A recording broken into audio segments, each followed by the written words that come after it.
Let me adjust it a little bit because I want to sit on that side of the camera where it's not flipped around. I don't like being flipped around. And because I'm looking at the back of the phone,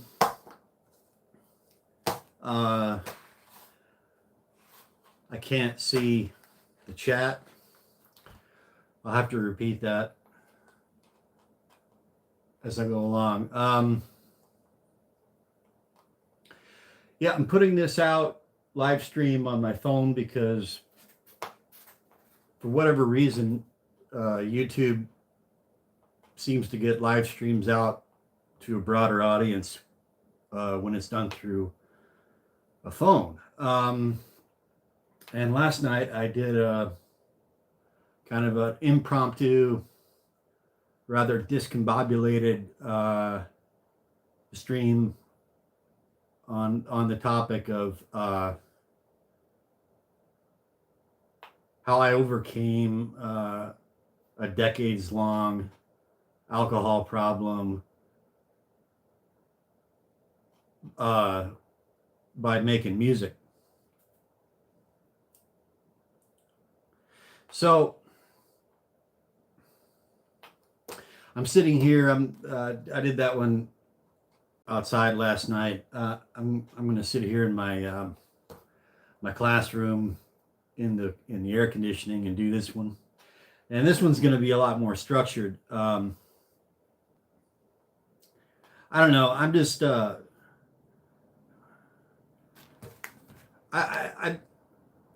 I don't tend to do these things with a great deal of calculation.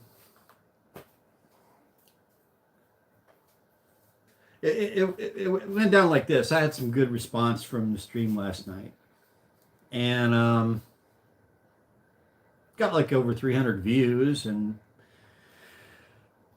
a couple of nice comments, and so I was kind of on my mind all day, thinking, well, should I sort of continue and keep talking about it? I don't know. Like I said, I don't want my channel to be one of those channels, because I'm a firm believer, at least for myself, that wallowing in the past, while a certain degree of it is inevitable, look, some people, they almost like, I want to choose my words carefully. I don't want to be unkind, okay, or judgmental or anything like that. But it seems like some people in recovery, a lot of people in recovery, they never really move on. And I suppose that there's a line between maybe not going through enough self-reflection and all that, and then just like being masochistic about it. But it's not even just masochism. It's like, I don't want to use the word fetish, although for some people it definitely becomes like a religious thing, and they become they show a lot of, not that religion's a bad thing in and of itself. I'm not knocking religion at all. I'm just saying, like, people, a lot of people, they'll become judgmental and preachy and evangelical about it, and they'll go to their meetings and just tell the same sordid stories over and over and over again, just always reliving the past. I've never told my horror stories, and I'm not gonna. Um, so I'm not looking at the chat. If you're there commenting, I'm sorry about that. I'm just I'm looking at the back of my phone. I can't see the screen, and that's partly because I don't like my image to be flipped, and also I just want to concentrate on what I'm saying, and I'm structured tonight. I have an actual report that I'm going to read, and I'm prefacing this to give some people who are I made the title very focused and deliberate to attract people who are specifically interested in this topic, and you know if there's trolls in there, I apologize to the rest of you. They're part of, as I like to say, they're part of the ecosystem. Try to focus on what I'm bringing here, okay?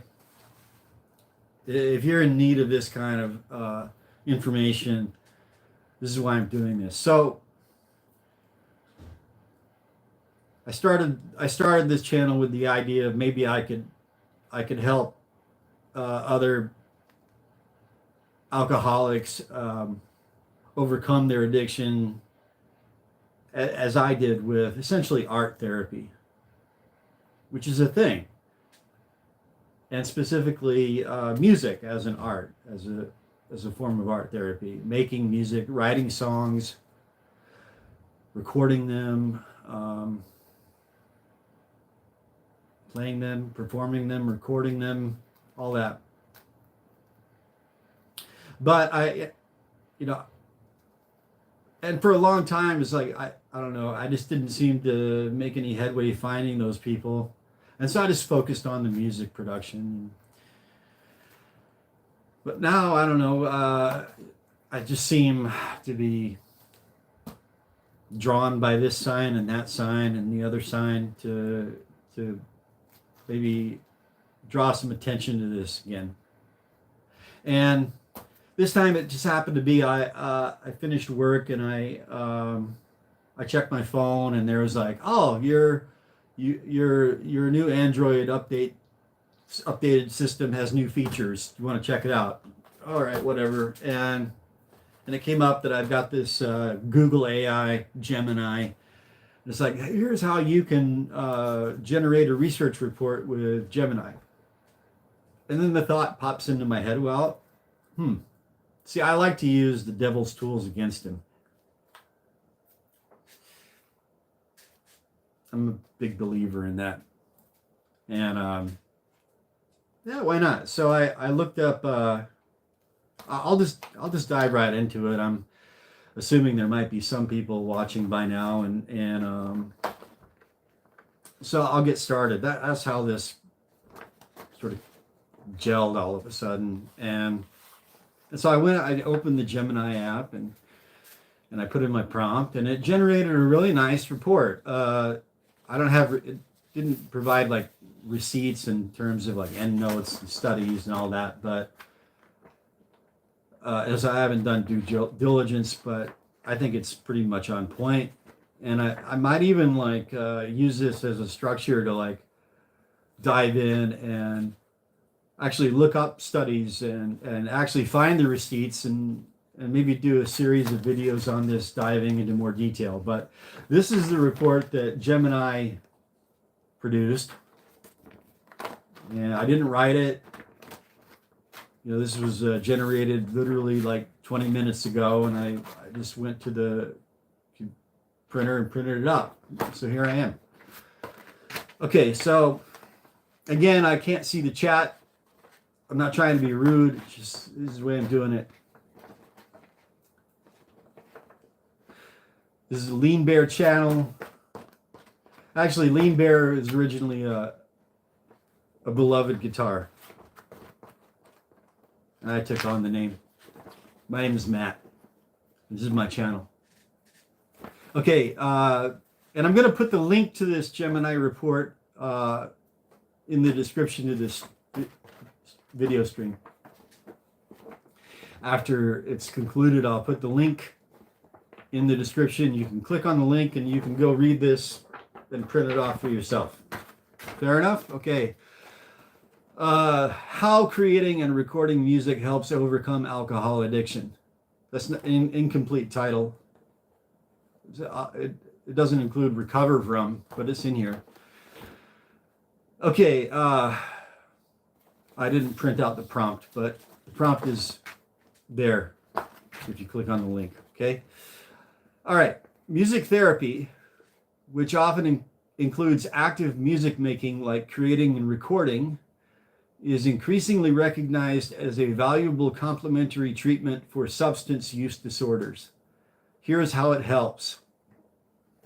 1. Emotional expression and processing. Bullet point 1. First, it's number 1, 2, 3 with bullet points, okay? So I'll just say bullet point. Non-verbal outlet. Alcohol addiction often stems from or is accompanied by deeply rooted emotional pain, guilt, shame, anxiety, and depression that can be difficult to articulate verbally. Music provides a safe, non-judgmental space to express these complex emotions without needing words. Songwriting, improvisation, and even just playing an instrument can allow individuals to externalize feelings that are otherwise overwhelming. Bullet point, catharsis and release. Engaging in creative musical expression can be cathartic, allowing for the release of pent-up emotions and a deeper understanding of one's emotional landscape. This emotional processing is crucial for identifying and addressing the underlying issues that contribute to addiction. By the way, if I disagree with anything, I'll stop and say why. Bullet point, exploring identity. Creating music can help individuals explore their true selves and develop a new, sober identity, distinct from their addicted self. That's so on point. That it's, I know it's just a large language model, so ultimately all of these thoughts and all these points come from people, right? But I'll repeat that. Creating music can help individuals explore their true selves and develop a new, sober identity, distinct from their addicted self. And addiction does involve, to some extent, a bit of multiple personality disorder. It's baked into that addiction cake. Creating music fosters self-reflection and insight into behaviors, motivations, and aspirations. Okay, 2, stress reduction and coping mechanisms. Bullet point, managing cravings and triggers. Stress, anxiety, boredom, and loneliness are common triggers for relapse. Yes, yes, yes. Music creation provides a healthy and engaging distraction, redirecting energy away from cravings and negative thoughts. It can serve as a powerful self-soothing tool. That is, I would stipulate that as long as you're not beating yourself up for not being a good enough player, if you're not stressing out about that, that's important. And again, maybe this is not for everybody. If you're really type A and you tend to get really frustrated with yourself, always beating up on yourself because you just never good enough, then maybe it's not for you. But if you can let go of that and just enjoy the experience of learning some chords on a keyboard or playing them or on a guitar and just experience it and just be in that moment and that experience, then yeah, it can serve as a powerful self-soothing tool. Bullet point, physiological benefits. Active music making can calm the parasympathetic nervous system, reducing stress hormones like cortisol, lowering heart rate, and decreasing blood pressure. This physiological regulation helps manage withdrawal symptoms and promotes overall relaxation. Bullet point: developing healthy habits. Learning to play an instrument or engaging in regular musical activities can provide new passions and hobbies. A little stilted language, but yeah, that bring fulfillment and purpose, reducing the likelihood of relapse by filling the void often left by sobriety. And it is a void.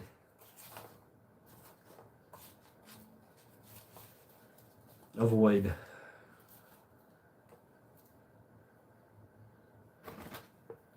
Three, motivation and engagement in treatment. Bullet point: increased engagement. Research shows that music therapy can significantly increase motivation for treatment and change, especially for previously unmotivated patients. It can make the daunting process of recovery feel less overwhelming and more engaging. Bullet point: sense of achievement. Learning a new skill, completing a song, or successfully recording a piece of music provides a sense of accomplishment and boosts self-esteem.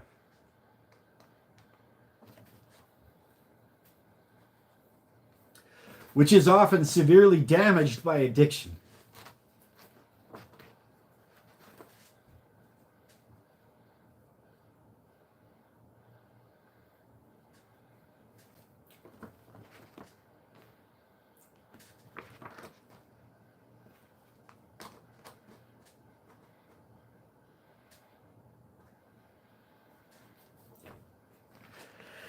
Bullet point.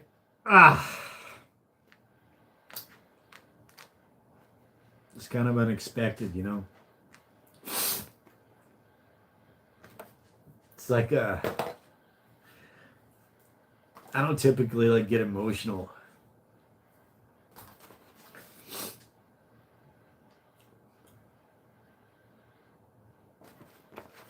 Bullet point: responsibility.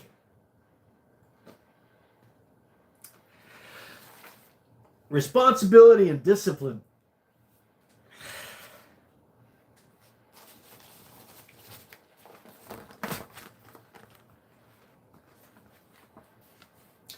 The discipline required to learn an instrument, practice, and record music can transfer to other areas of life. Fostering a sense of responsibility and structure crucial for maintaining sobriety.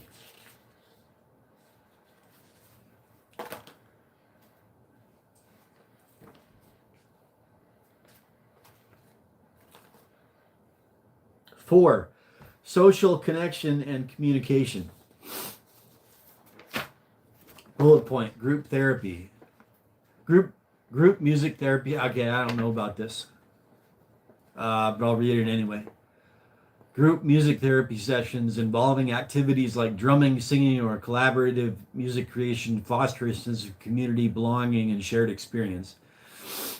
This can break down barriers, build trust, and encourage open communication, providing a vital support network. Okay, well, I'm basically a hermit, and I'm kind of a bit antisocial and misanthropic, and I don't like being around people that much. But I want to be a good human being and help where I can. I do. Okay, I've done a little bit of collaboration, but for me, it's been a solitary activity for the most part.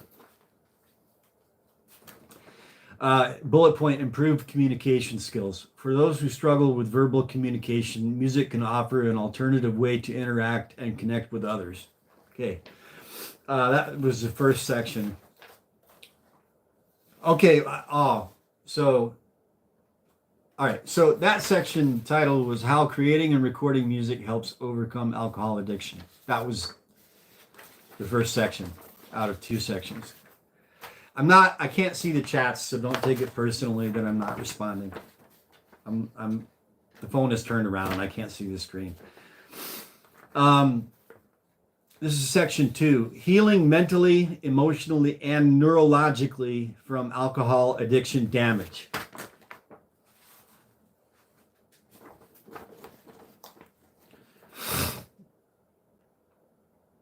Alcohol addiction can cause significant damage to the brain and disrupt emotional and mental well-being.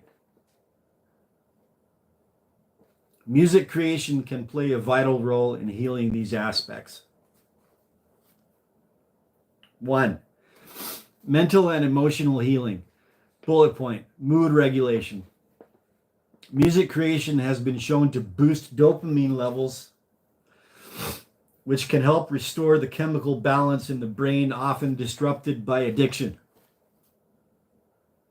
This contributes to improved mood, reduced symptoms of depression and anxiety, and overall mental well-being. Bullet point, self-awareness and insight.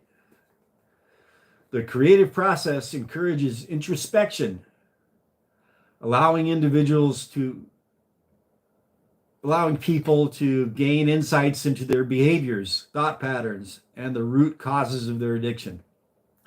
This heightened self-awareness is critical for making choices that align with long-term recovery goals. Bullet point, cognitive improvement. Engaging with music can improve cognitive functions like focus, concentration, and memory, which are often impaired by prolonged alcohol abuse. Yes. All I can say is yes.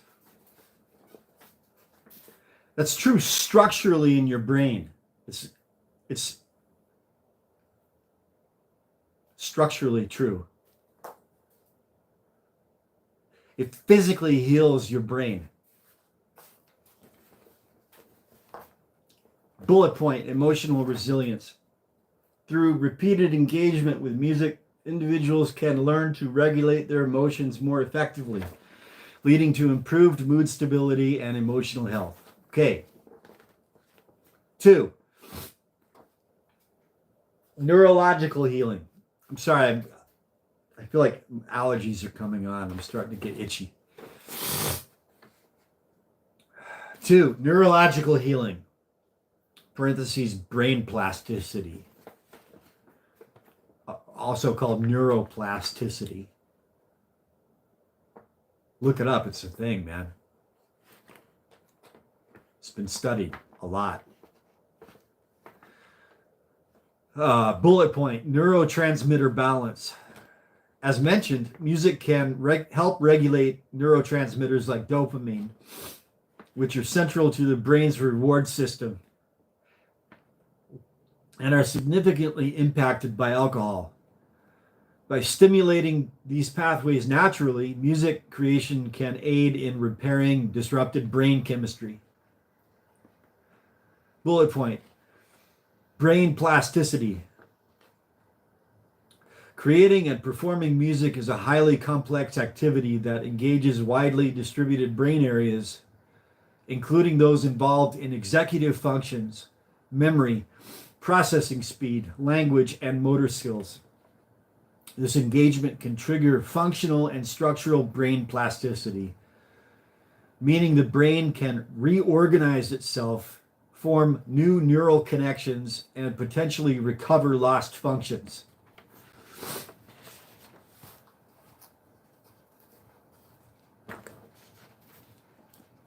Bullet point, cognitive rehabilitation. For individuals with cognitive impairments due to alcohol-related brain damage, e.g., memory problems, reduced processing speed, difficulty with executive functions, music creation can serve as a form of cognitive rehabilitation. It challenges and strengthens these areas, potentially leading to improvements in memory, learning and recalling musical pieces or lyrics. Attention and focus, concentrating during practice or recording sessions. Motor coordination. Playing instruments requires fine and gross motor skills, which can improve muscular control and dexterity. Problem solving. Composing or arranging music involves creative problem solving. And I would add to that working with a digital audio workstation, learning how to mix, EQ, level, all of that. Like, I can't stress it enough. Yeah. So the continual complex problem solving is required. And solving those little problems gives you dopamine and makes you smarter and absorbs you, and it's so much better than drinking. It's unreal. Okay, auditory processing. Developing a finer ear for pitch, rhythm, and harmony can improve auditory selective attention. Okay, bullet point. Alternative pathways for expression. For those with severe communication difficulties due to brain damage, and it does give you brain damage.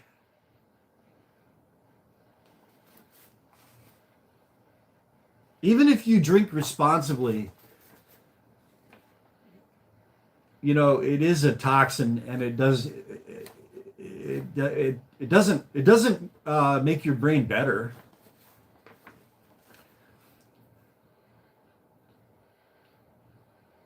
Okay. For those with severe communication difficulties due to brain damage, music offers an alternative medium for expression, potentially stimulating speech and improving articulation and recall. In summary, creating and recording music acts as a powerful therapeutic tool in addiction recovery, offering a holistic approach to healing. It addresses the emotional, mental, and even neurological damage caused by alcohol addiction by providing a unique avenue for expression, emotional regulation, cognitive rehabilitation, and the development of healthy coping mechanisms.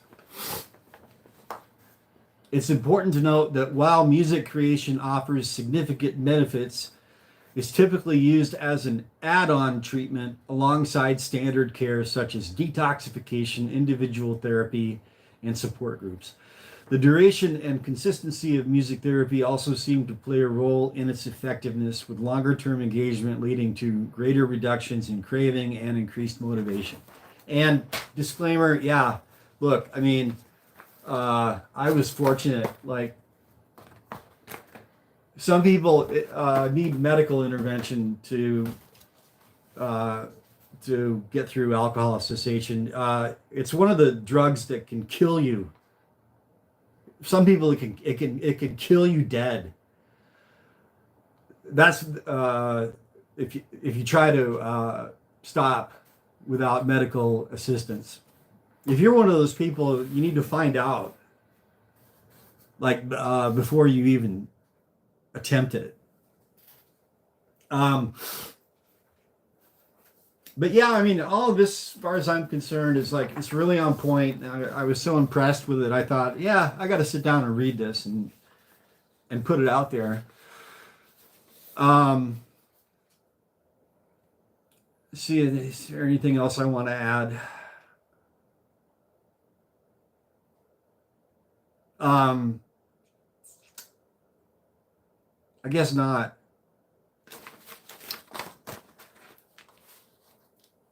I'm just the messenger. And there's one other thing I wanted to add, but there's my alcohol damaged brain. Like, it was right there just like 20, 30 seconds ago.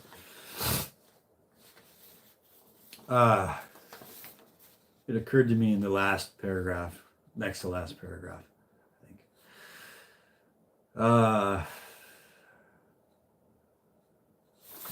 Well, anyway, that's the message. I'm the messenger. And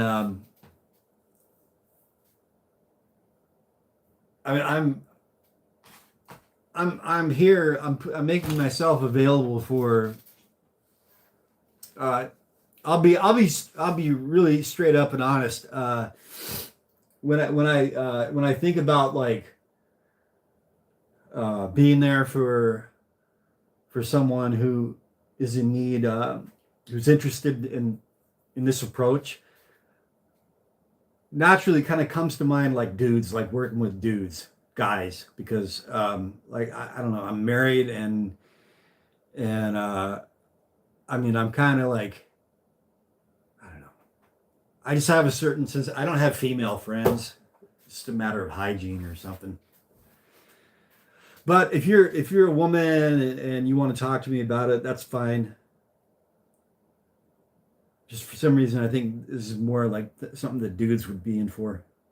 But I've put my my email address in the. If you go to my channel, Lean Bear, at Lean Bear Music, and click on the channel description, there's an email address in there. Um, and yeah, so I guess that's it.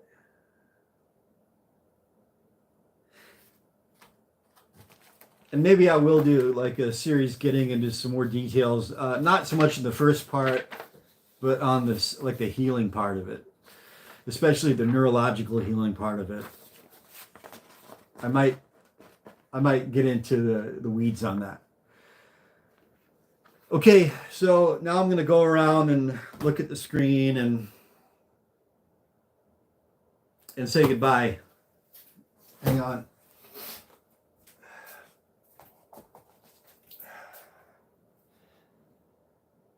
Okay, well, it looks like I've got somebody watching, people watching. I hope this reaches somebody that, and if you don't yourself necessarily need it, then maybe there's someone that you do that you might know who might need it, who might be interested in it. And if that's the case, then please pass it along. And I don't know how to pronounce your name, but it looks like you, yeah, it looks like you went through the hell. Well, God bless. And again, this is the tie. I think what did I call this? How alcohol beats music, or how music beats alcohol. After I finish this stream, I'm going to go back and set it to public, so you can go back and watch it from the beginning. This is it's backwards now, but this report, I read it out loud, and I'm making it available through a link in the video description. So thanks for tuning in. God bless you and keep you. And that's it. Thanks for watching. God bless. Over and out. Yes, I want to stop screaming. Okay.